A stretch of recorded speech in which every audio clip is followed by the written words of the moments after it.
It's almost a truism to say that President Trump has launched an unprecedented assault on democracy during his first year and a half in office.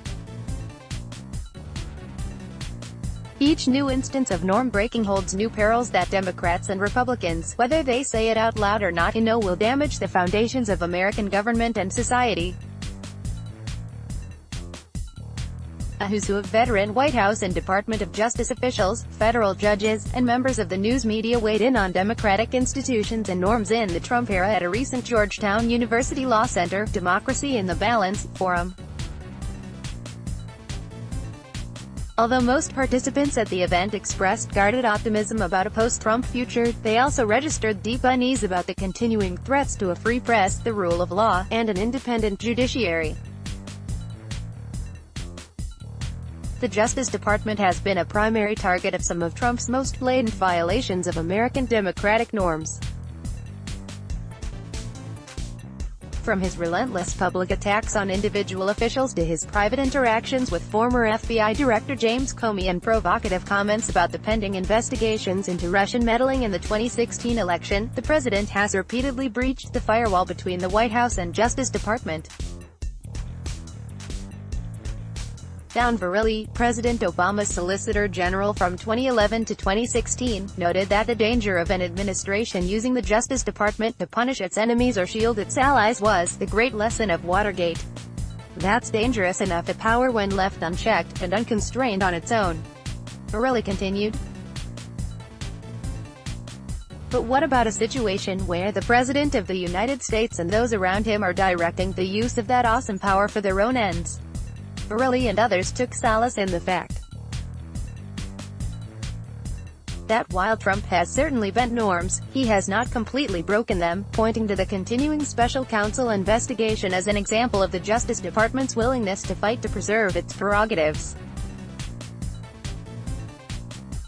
Those norms are not required by law, but they have really taken on an extraordinary power, said Jack Goldsmith, who served as head of the DOJ's Office of Legal Counsel during George W.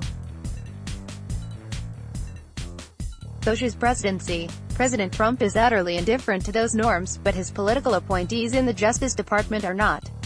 Goldsmith added. They've held so far and have really resulted in this remarkable practical independence.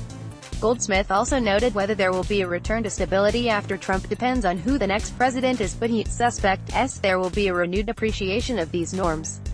Verrilli agreed, adding that the next administration's commitment to upholding democratic norms instead of abusing them to pursue personal or political ends will play a critical role in repairing the damage done by Trump. Yet most of the participants framed Trump's indifference to norms quite narrowly, as a rot located solely within the current administration, and refrained from blaming other parties, namely, congressional Republicans, and their abdication of their constitutional duty to act as a check on the executive. Republican leaders have shown as much indifference to the norms constraining presidential conduct as Trump himself, from Senate Majority Leader Mitch McConnell's refusal to allow a hearing on a Senate bill to protect Robert Mueller from being fired by Trump, to Paul Ryan's continued tolerance of House Intelligence Committee Chair Devin Nunes's meddling in the Russia probe. With Trump implementing some of their most cherished conservative goals like revamping the tax code, they are content to look the other way. John Bellinger, a former State Department legal advisor during the Bush 2 years, underlined this fundamental problem. What I really see missing, and this is so sad, is that we don't see senior Republican officials, either current or past, defending the Department of Justice and the FBI, he said. Any defense is obviously going to be a slight criticism of the president, but they just need to defend the department. Meanwhile, federal judges have been determined to uphold the rule of law despite Trump's numerous attacks on court decisions he dislikes, such as the Ninth Circuit Court of Appeals' DACA rulings. But the former federal judges who spoke at the forum warned of the harmful impacts of other actions, such as the effort by a group of Republican state lawmakers in Pennsylvania to impeach Democratic state Supreme Court justices who ruled that the state's congressional map was an unconstitutional gerrymander. That harkens back to a time in our country that should live in infamy, to the Southern Manifesto in the wake of Brown v. Board of Education and the effort to impeach Earl Warren in order for segregationists to hold on to their power, said Timothy Lewis, a former judge on the Third Circuit Court of Appeals.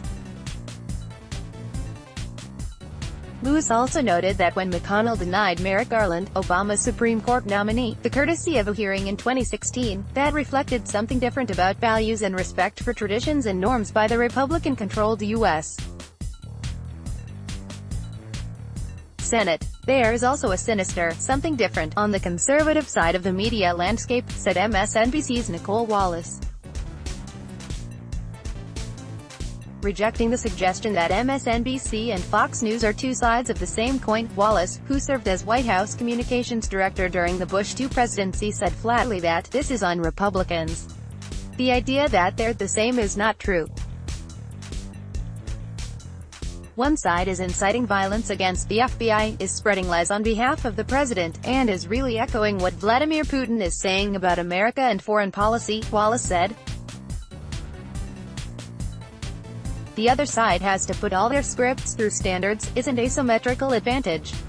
Former Acting Attorney General Sally Yates, who moderated the event, noted that our institutions are basically holding. But holding isn't really good enough, she added, because public confidence in these institutions is equally important to the health of our democracy. With the country at risk because of the president's abuses of power, it is critical that people be able to pinpoint how the Trump administration and conservative media outlets are aiding and abetting those abuses.